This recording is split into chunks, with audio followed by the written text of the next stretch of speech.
Kita kembali pada mata kuliah statistik. Pada pembahasan kali ini kita akan membahas terkait cara menguji independent sample t-test.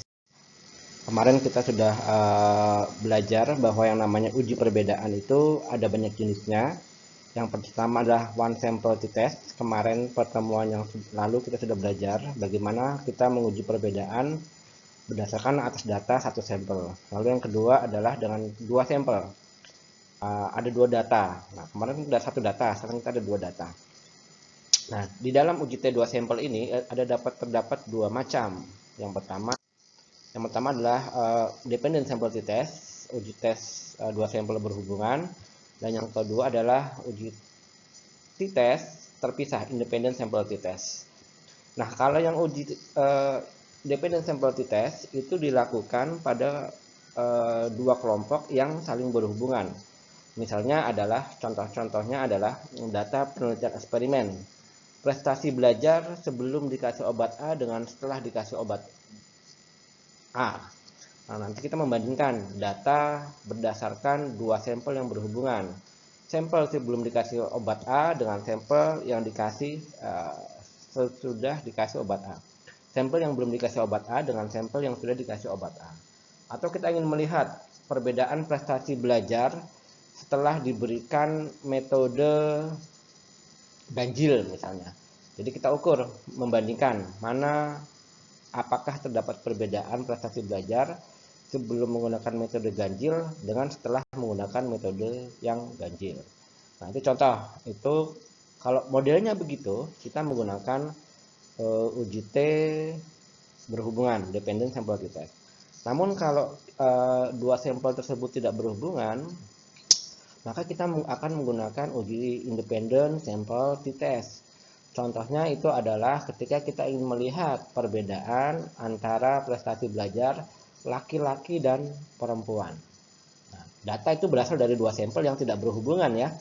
Pertama data dari laki-laki, yang kedua adalah data dari perempuan. Atau kita ingin membandingkan perbedaan prestasi belajar antara kelas A dengan kelas B. Itu juga tidak berhubungan.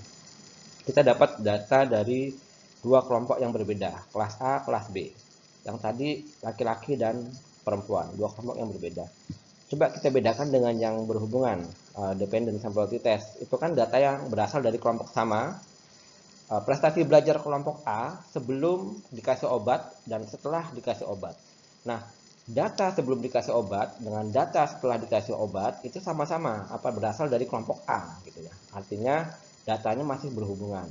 Tetapi yang bedanya adalah sebelum dikasih obat dengan setelah dikasih obat. Maka kita lihat perbedaannya berapa kalau di sebelum dikasih obat dengan setelah dikasih obat. Nah, dengan independent sample t-test maka datanya berbeda. Berasal dari dua sampel yang berbeda. Contohnya ya tadi, perbedaan prestasi belajar antara kelompok A dengan kelompok B. Ya. Pokoknya bedanya di situ. Coba kita lihat, nah independent sample test digunakan untuk menguji dua kelompok sampel. Sama seperti dependent sample t-test, dua kelompok sampel juga. Tetapi kalau independent sample t-test itu digunakan untuk kelompok yang berasal dari kelompok yang datanya berbeda. Contohnya adalah ini, prestasi belajar antara kelompok laki-laki dan kelompok perempuan. Prestasi belajar antara kelompok A dengan kelompok B dan semisalnya. Kalau modelnya begitu, kita akan menggunakan uji T, uji perbedaan yang ciri tipenya adalah independent sample t-test. Nah, rumusnya untuk independent sample t-test itu adalah T sama dengan rata kelompok 1 diambil rata kelompok 2 dibagi standar error kedua kelompok. Nah, kalau ini kan kita sudah tahu cara mencari rata-rata kelompok 1 dengan rata-rata kelompok 2. Itu kan mudah sekali ya.